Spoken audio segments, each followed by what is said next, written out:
Bonjour, heureux de vous retrouver à nouveau aujourd'hui, que le Seigneur vous bénisse, qu'il vous renouvelle dans vos forces, qu'il vous renouvelle dans votre foi, dans votre morale s'il le faut. Je ne sais pas quelle est votre semaine, des fois c'est plus dur que d'autres. En tout cas voilà, Dieu est avec vous, il vous aime, soyez bénis.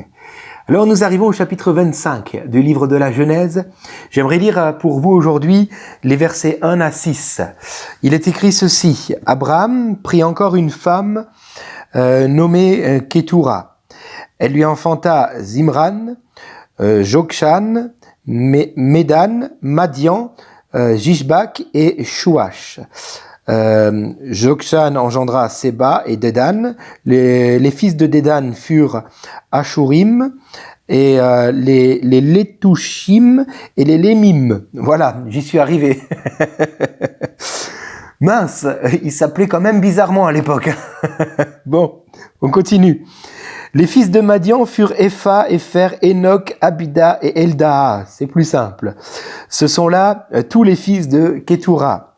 Abraham donna tous ses biens à Isaac.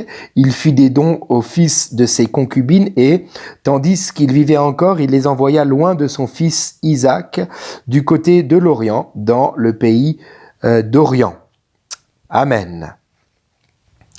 Alors,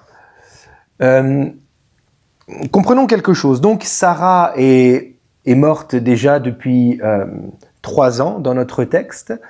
Et il est dit que Abraham prit encore une femme nommée Kétoura. Kétoura, dans 1 Chronique, chapitre 1er, verset 32, est appelée une concubine d'Abraham. Donc, il semblerait que Kétoura ne se soit pas marié avec elle, mais que cela était une concubine. C'était, à l'époque, en tout cas, une coutume, n'est-ce pas, que les hommes avaient des concubines. Bon, c'était à l'époque, hein, c'est plus courant aujourd'hui, ce n'est pas dans la volonté du Seigneur. D'ailleurs, on en a parlé jusqu'à hier encore, au travers du mariage de Rebecca et d'Isaac, nous comprenons que Dieu veut que l'homme ait une femme. Alléluia, et c'est écrit dans tout le Nouveau Testament, je reviens pas dessus, mais j'ai fait une parenthèse, hein, ne me faites pas dire ce que j'ai pas dit. Ok. Donc, Abraham a eu cette concubine et les commentaires juifs disent que il serait tout à fait possible qu'Abraham ait eu cette concubine Kétoura pendant la vie de Sarah. Et que cela nous est rapporté, certes, au chapitre 25, après la mort de Sarah, mais que cela pourrait très bien faire référence à la vie d'Abraham déjà avant. Et qu'on en parle maintenant, parce qu'il faut bien aller de l'avant dans le récit, comprenez ? Mais que c'était pendant la vie d'Abraham, et même donc de Sarah encore, et même encore avant la naissance d'Isaac. Et même encore avant que Abraham soit allé vers Agar.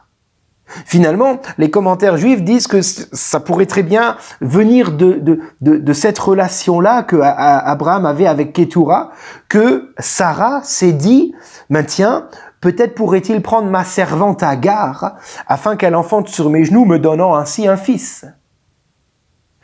Mais bon, quoi qu'il en soit, il a très bien pu aussi aller vers sa concubine après la mort de Sarah, certes. Quoi qu'il en soit, notons simplement qu'Abraham a eu encore 6 enfants. Je ne vais pas les relire. Vous pouvez le faire, hein.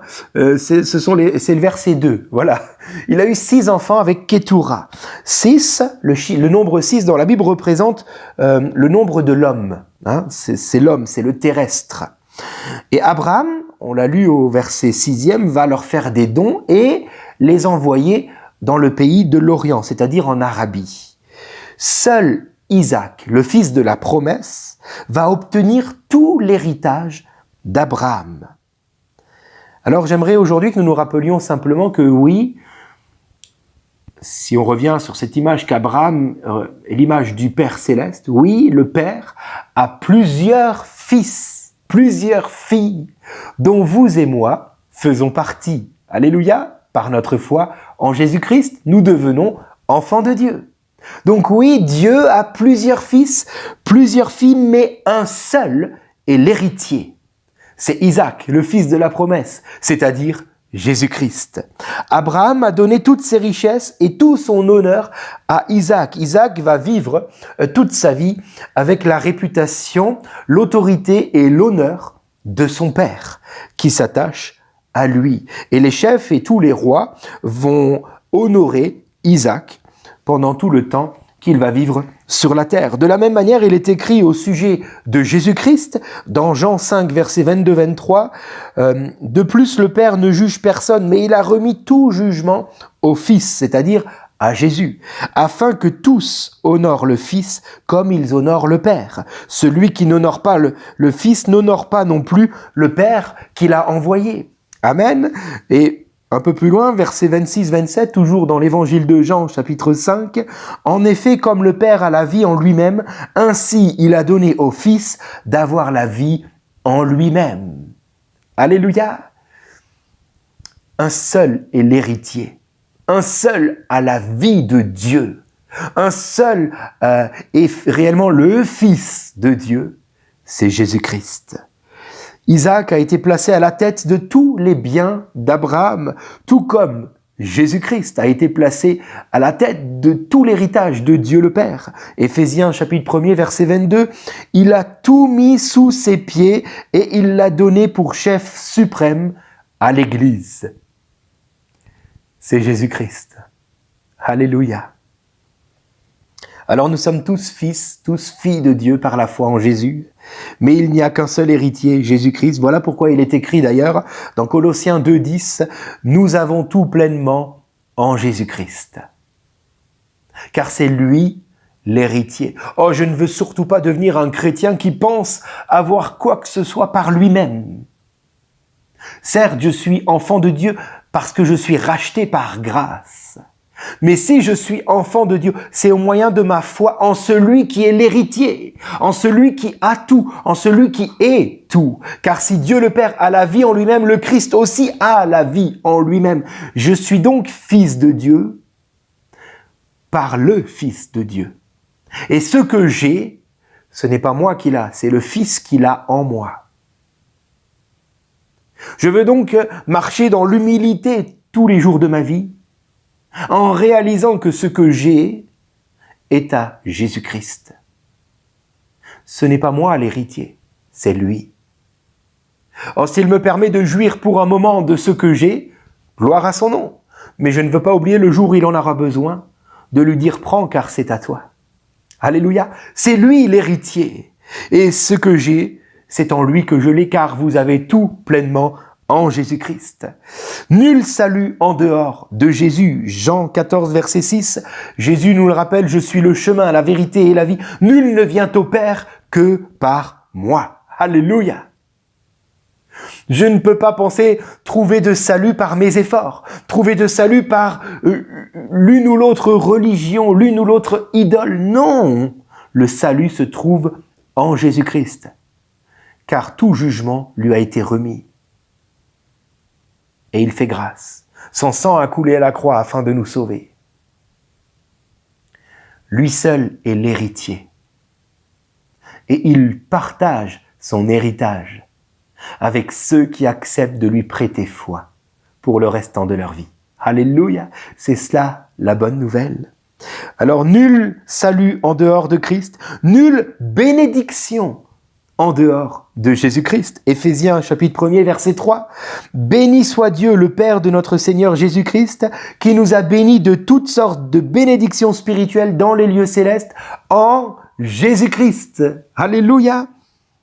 Tout ce que j'ai procède de Christ. C'est lui qui me le donne.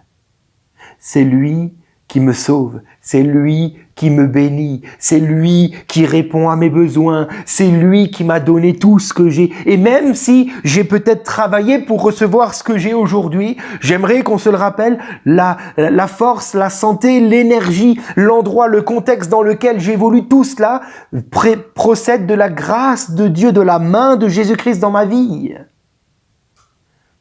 C'est lui, l'héritier. Alléluia. Alors de quoi as-tu besoin aujourd'hui?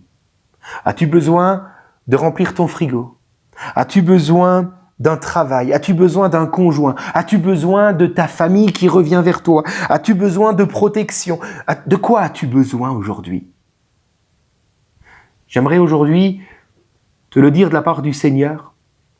Ne cherche pas ce dont tu as besoin, mais cherche celui qui a tout cela, Jésus-Christ. Car si tu trouves Jésus, tu reçois ce dont tu as besoin. C'est en Jésus que tu es béni de toutes ces bénédictions. Si donc tu cherches Jésus-Christ de tout ton cœur, si donc tu fais de Jésus le premier de ta vie, alors tes besoins seront comblés en lui. Et tu verras que ce que tu n'arrivais pas à obtenir peut-être jusqu'à aujourd'hui, tu le trouveras en Christ. Alors cesse de combattre pour essayer d'obtenir, mais cherche Jésus dans ta vie, dans ton cœur. C'est lui l'héritier. Et tes trésors, ce dont tu as besoin, ce dont tu aspires, se trouvent en Jésus. Alors cherche-le, c'est la parole de Dieu pour toi aujourd'hui. Et tu seras béni. Car lui en toi, nous dit Colossiens 1, 27, lui en toi, c'est l'espérance de la gloire. Oui, tu verras la gloire de Dieu lorsque Christ vivra en toi. Amen. Seigneur, merci parce que c'est toi l'héritier. Seigneur Jésus, nous avons tout en toi aujourd'hui. Le salut, la grâce, la vie, le mouvement, l'être et toutes les bénédictions dont nous avons besoin aujourd'hui. Oui, tu entends les prières de ceux qui souffrent. Et la réponse, c'est Jésus-Christ. Merci pour ta grâce. Manifeste-toi, remplis-nous de toi. Nous ne voulons rien d'autre que Jésus, car nous avons compris que c'est en Jésus-Christ que se trouvent tous les trésors du royaume de Dieu. C'est en Jésus-Christ que se trouve tout ce dont nous avons besoin. Alors ce que nous voulons aujourd'hui, c'est toi, Jésus. Viens et remplis-nous. Viens et que ta bénédiction, que tes richesses, Seigneur, puissent t'accompagner dans nos vies et nous bénir, Seigneur, au-delà de toute mesure. Merci, Seigneur. Amen. Voilà, soyez bénis et à demain. En lui je vis, j'agis et me réjouis. En lui je vis, j'agis.